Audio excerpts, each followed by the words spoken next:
আমরা সমাজের মধ্যে দেখতে পাই, তোমরা দেখবা এমন কিছু নেতা আছে যারা শুধু বক্তৃতাই দেয়, এটা করবে ওটা করবে, কিন্তু আলটিমেটলি বাস্তবতার মধ্যে তাদের কোনো কিছু দেখা যায় না। আবার এমন কিছু নেতা আছে যারা তাদের যাই বলে তা করে দেখায়, তারা কথার চেয়ে কাজের মাধ্যমে নিজেদেরকে প্রমাণ করে। তোমরা জানো ডাকসু নির্বাচন যখন হয়েছে, আজকে 11 মাস আমরা পার করছি। 11 মাসে আমরা প্রমাণ করেছি কিভাবে শিক্ষার্থীদের অধিকার নিশ্চিত করতে হয়। শিক্ষার্থীরাই বলে আমরা গত 11 মাসে ডাকসুতে দায়িত্ব নেওয়ার পরে যে কাজ করেছি, বিশ্ববিদ্যালয় 105 বছরের ইতিহাসে এই কাজ কেউ করতে পারে নাই। এবং শিক্ষার্থীদের মতামত অনুযায়ী আমরা প্রায় অনেকগুলো সার্ভে রিপোর্ট করেছি, 3-4টা সার্ভে রিপোর্ট। শতকরা 93% শিক্ষার্থীরা মনে করে ডাকসুতে আমরা দায়িত্ব নেওয়ার পরে ক্যাম্পাসে আমার বোনরা, নারীরা সবচেয়ে নিরাপদ অবস্থায় আছে। ক্যাম্পাসের মধ্যে সব ধরনের মারামারি, হানাহানি, চাঁদাবাজি, টেন্ডারবাজি, রাহাজানি সবগুলোকে আমরা শূন্যের কোটায় নিয়ে এসেছি। একই সাথে ক্যাম্পাসের মূল কাজ হচ্ছে শিক্ষার্থীদের পড়াশোনা করা, গবেষণা করা, চিন্তা করা, প্রশ্ন করা এবং নতুন নতুন প্রযুক্তি আবিষ্কার করা। তো সেই একটা একাডেমিক পরিবেশ আমরা ইতিমধ্যে নিশ্চিত করেছি। যেভাবে আমরা কাজ করেছি, আমরা বিশ্বাস করি যখন এই পটুয়াখালীতে তোমরা তোমাদের দক্ষ এবং সৎ নেতৃত্বকে যখন তোমরা বাছাই করতে পারবা, যখন তোমরা তাদেরকে প্যাট্রোনাইজ করতে পারবা, তখন এই পটুয়াখালীর চেহারা পরিবর্তন হয়ে যাবে ইনশাআল্লাহ। প্রিয় কৃতি শিক্ষার্থী ভাই এবং বোনেরা, আসসালামু আলাইকুম ওয়া রাহমাতুল্লাহি ওয়া বারাকাতুহু। সবাই কেমন আছো? অনেক ক্লান্ত মনে হচ্ছে সবাইকে। সকাল 9টা থেকে প্রোগ্রাম শুরু হয়েছে, এখন 11:46, লম্বা সময় জুড়ে প্রোগ্রাম। তো আমার ইচ্ছা হচ্ছিল যদি আমি তোমাদের সবাইকে ঢাকা ইউনিভার্সিটিতে নিয়ে যেতে পারতাম, ডাকসু থেকে যদি তোমাদের সবাইকে সংবর্ধনা দিতে পারতাম, তাহলে আমার খুব ভালো লাগতো। তো আমি পারি নাই। আমি আন্তরিকভাবে ধন্যবাদ জানাচ্ছি পটুয়াখালী ওয়েলফেয়ার ফাউন্ডেশনের সম্মানিত সভাপতি, বিশিষ্ট শিক্ষাবিদ, পটুয়াখালী ওয়েলফেয়ার ফাউন্ডেশনের চেয়ারম্যান মোহাম্মদ আবদুল্লাহ নাহিয়ান ভাইকে। ভাই তোমাদের মতো কিছু গুণীজনদেরকে স্বীকৃতি দিচ্ছেন, গুণীজনদেরকে আজকে সংবর্ধনা আয়োজন করেছেন। আমরা সবাই ভাইয়ের জন্য একটা জোরে করতালি দিতে পারি। আমাদের এই দেশে এবং আমাদের এই সমাজে এই প্র্যাকটিসটা খুবই কম। গুণীজনদেরকে একটু সংবর্ধনা দেওয়া, গুণীজনদেরকে স্বীকৃতি দেওয়া, গুণীজনদেরকে প্যাট্রোনাইজ করা। এবং একটা কথা আমরা জানি, যেই সমাজে গুণীজনদেরকে কদর করা হয় না, স্বীকৃতি দেওয়া হয় না, সেই সমাজে গুণীজন জন্মায় না। আমি কিছুদিন আগে অক্সফোর্ডে গিয়েছিলাম, তোমরা জানো, অক্সফোর্ড ইউনিয়নের ইনভাইটেশনে।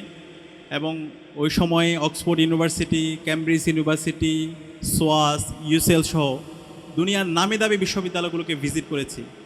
আমি সেখানে গিয়ে দেখতে পেলাম তোমাদের মধ্যে এরকম যারা গুণীজন আছে, যারা সমাজের মধ্যে ভালো করে, অথবা যারা স্কুল কলেজে বিশ্ববিদ্যালয়ে যারা ভালো রেজাল্ট করে, তাদেরকে বারবার তাদেরকে সংবর্ধনা দেওয়া হয়, তাদেরকে স্বীকৃতি দেওয়া হয়, তাদেরকে সমাজে বিভিন্নভাবে তাদের কাজ করার জন্য সুযোগ করে দেওয়া হয়, যার ফলে তারা দিনে দিনে তাদের প্রগ্রেসটা, তাদের উন্নতিটা ভালো করছে। কিন্তু আমাদের এই দেশে আমরা গত 55 বছর জুড়ে আমাদের যারা নেতৃত্ব ছিল, আমরা যাদেরকে নেতা বানিয়েছি, আমাদের এমপি বানিয়েছি, মন্ত্রী বানিয়েছি, আমাদের পৌরসভার মেয়র বানিয়েছি, তারা আমাদেরকে নিয়ে যেভাবে ভাবা দরকার ছিল, আমাদের তরুণ প্রজন্মদেরকে দিয়ে, আমাদের ছাত্রছাত্রীদেরকে নিয়ে যেভাবে ভাবা দরকার ছিল, তাদেরকে যেভাবে স্বীকৃতি দেওয়া দরকার ছিল, সেটা তারা দিতে পারেনি। যে কারণে 55 বছর জুড়ে আমরা একই সার্কেলের মধ্যে আমাদের বারবার ঘুরতে হচ্ছে। আমাদের সামগ্রিক যে অগ্রগতি হওয়া দরকার একটা জাতি হিসাবে, শিল্প, সাহিত্য, সংস্কৃতি ক্ষেত্রে আমাদেরকে যে উচ্চতায় যাওয়া দরকার ছিল, প্রযুক্তিগত জায়গায় আমাদের যেভাবে উৎকর্ষ হওয়ার কথা ছিল, সেভাবে আমরা পারি নাই। কিন্তু আমাদের দেশে যারা শিক্ষার্থীরা আছে, তারা অসম্ভব মেধাবী, তাদের সব ধরনের যোগ্যতা আছে।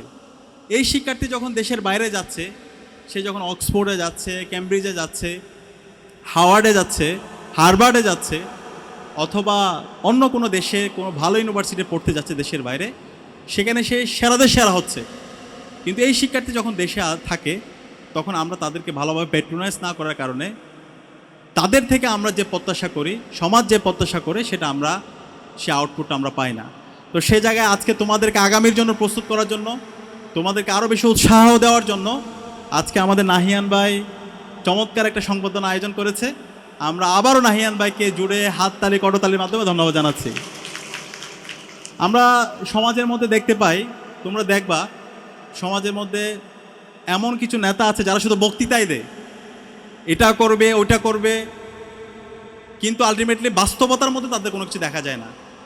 আবার এমন কিছু নেতা আছে যারা তাদের যাই বলে তা করে দেখায়, তারা কথার চেয়ে কাজের মাধ্যমে নিজেদেরকে প্রমাণ করে। তো আমাদের মেন্টর, আমাদের বড় ভাই, পটুয়াখালী ওয়েলফেয়ার ফাউন্ডেশনের সম্মানিত চেয়ারম্যান নাহিয়ান ভাই হচ্ছে কথার চেয়ে কাজ দিয়ে নিজেকে প্রমাণ করতে চাই।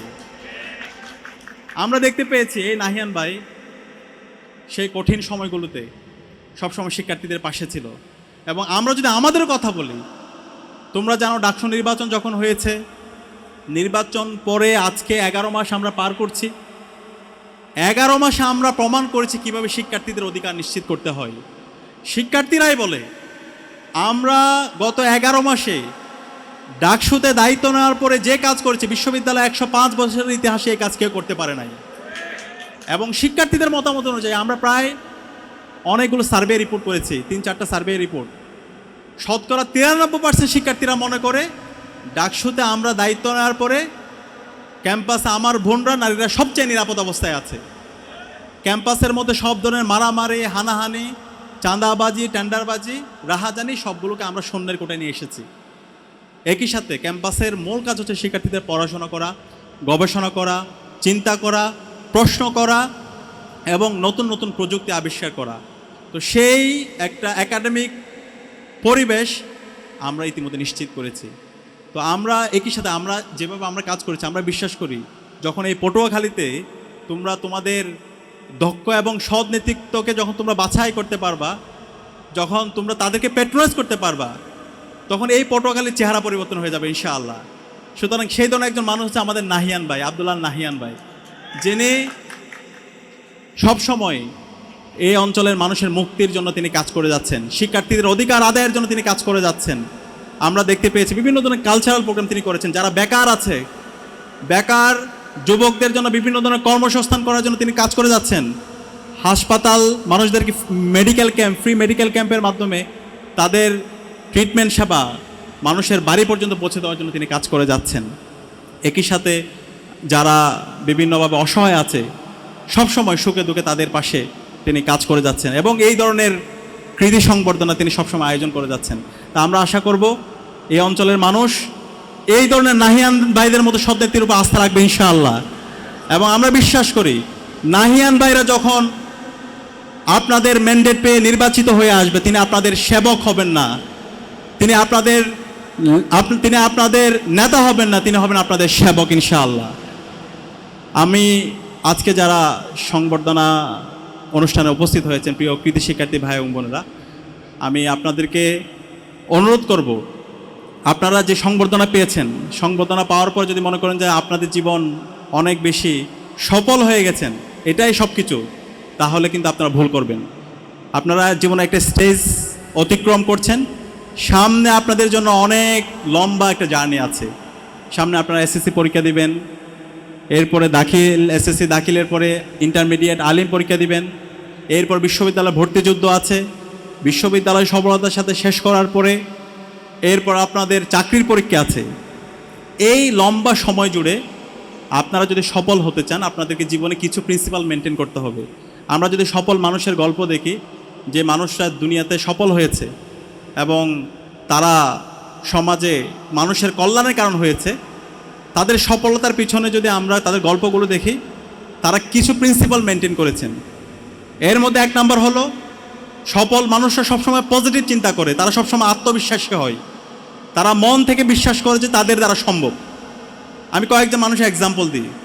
সুলতান মাহমুদ আল ফাতের নাম কি তোমরা শুনেছ? সুলতান মাহমুদ আল ফাতে মাত্র 21 বছর বয়সে কনস্টান্টিনোপল বিজয় করেছে। কনস্টান্টিনোপল বিজয় করা ওই সময় একটা অসম্ভব কাজ ছিল। আল্লাহ রাসূল সাল্লাল্লাহু আলাইহি সাল্লাম যখন বিভিন্ন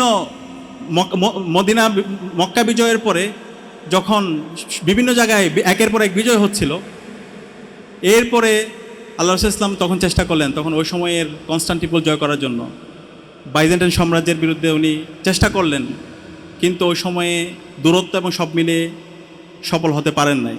পরবর্তীতে সাহাবীরা চেষ্টা করলেন এবং আল্লাহ রাসূল ইসলাম তখন বলেছিলেন, সে ব্যক্তি কতই না উত্তম যার হাত ধরে কনস্টান্টিনোপল জয় হবে। এই যে আজকের যে ইস্তাম্বুল বলা হয়, তুরস্ক।